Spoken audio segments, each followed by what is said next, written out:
Okay, let's talk DeepSeek. So there's been a huge amount of headlines in the past week on this large language model from China called DeepSeek, particularly the DeepSeek R1. And what piqued my interest on this large language model is, does it have any comparative advantage over ChatGPT? It turns out that the original DeepSeek R1 news actually happened on Christmas Day last year. I guess no one really cared. But recently, DeepSeek R1 has been the talk of the town. I mean, it's everywhere. It's the top downloaded app on the App Store right now. I also think DeepSeek is a rather cool name. What do you think about that? Leave that in the comment box below. Anyways, a big question for me going into this is why? Why is DeepSeek R1 a big deal? I mean, except if you've been living under a rock, you're using ChatGPT. But for starters, let's know what a large language model is. A large language model simply means a huge transformer-based neural network that does word prediction. So whatever questions you ask a large language model, in this case DeepSeek, it goes through a neural network with billions of parameters to give you your desired answer.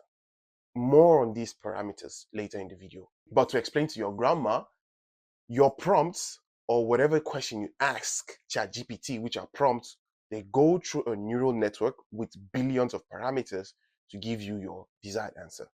Simple? You got that? Probably not. So DeepSeek, what is it? Now, DeepSeek is an open sourced large language model, which is particularly unique because you can run it locally on your computer. So to run DeepSeek, if you don't want to run DeepSeek on the Chinese servers, of course it comes from China, you can run it locally on your computer.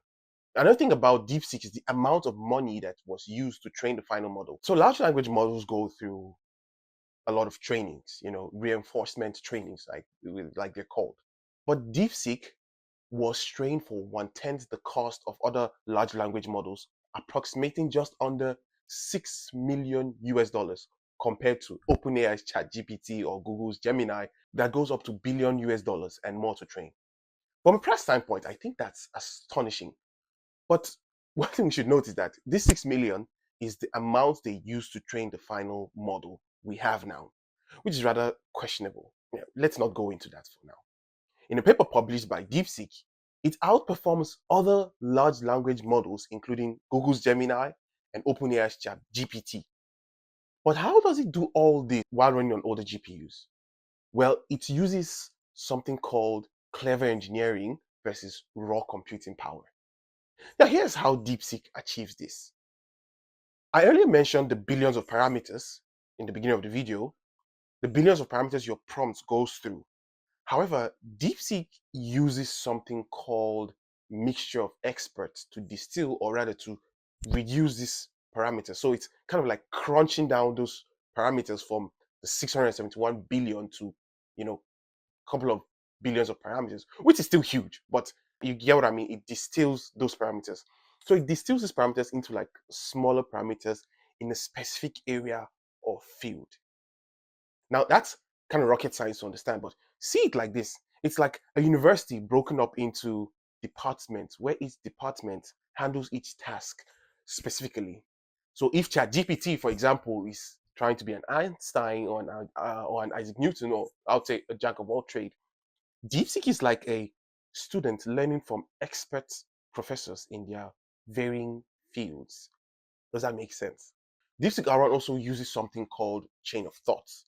So it writes a stepwise way of solving problems and how it got to the answer.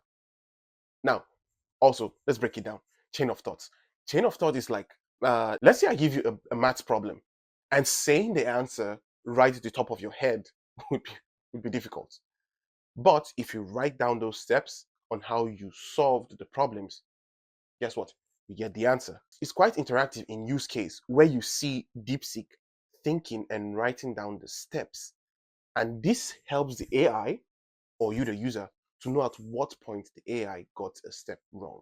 So you can kind of like trace and see what step, or the AI can itself trace where it got wrong. It kind of like has that aha moment, like, oh, this is where I missed a step. That's really brilliant. Clever engineering for you. And then there's reinforcement learning. And this one is scary to me, particularly because there weren't any humans to help it learn. The AI was learning on its own without human intervention. You get what I mean? I say scary because going into the future, imagine other AI models doing this reinforcement learning on its own, whether it be good or bad. Think about it. Where we stand now with AI is kind of like a double-edged sword, and its growth will become more exponential than ever, especially at the advent of these DeepSeek R1. Because this is just the first of many kinds of other AI, of other large language models that are going to be coming up using this reinforcement learning. But what do you think about that? Leave that in the comment box below. Now, this segues me into the AI race. I mean, the AI race is no longer between companies, in my opinion, but between countries. In this case, you guessed it, China versus USA. Do we have another TikTok moment in our hands? I mean, the DeepSeek app, like I said, is the most downloaded app on the Apple App Store and the Google Play Store. And while I was making this video, I stumbled on a headline that says there will be fines and penalties for downloading the DeepSeek app in the USA. Australia is also banning the app, and the White House says that they are looking into the security implications of Chinese AI. Where I think we are genuinely living in really, really interesting times. And if you've watched this video to this point, consider giving this video a like or a dislike. But I'll prefer a like. But that being said, we as end users of this, ChatGPT, OpenAI, whatever AI thing is going on right now, here's what here's what we should know. Firstly, whether this is a psyop by DeepSeek's parent company, I think the technological innovation of using mixture of experts, reinforcement learning, and chain of thoughts is astonishing. But the cost of this large language model is impressive, and it's probably even going to get more cheaper, or rather more accessible. But I'll say more cheaper. And since it's open source, programmers and developers, of course, would use DeepSeek's, foundation and building blocks to build other kinds of large language model. Imagine building a large language model for just the medical profession, gathering all the data we've gathered from over thousands of years in the medical, industry, and building a large language model for that. I mean, think about that. Another thing we need to know is that there has been concerns about personal data that DeepSeek acquires. And in terms of who we share our personal data with, whether it be Chinese or the USA, it's up to you as an individual to decide. I mean, and come to think of it, personal data is king, especially as big tech companies rely on this data, on this same data, to push more of their products on us. And whether they get this data lawfully or unlawfully is a question of another day. I mean, every tech product you use or every tech product you own is harvesting your data or sometimes spying on you, including our modern cars right now. Our modern cars is collecting and sharing our data. Speaking about modern cars spying on us, leave the comment box below if you want a video on how cars are secretly spying on us and sharing our data. Here are my concluding thoughts on the DeepSeek R1.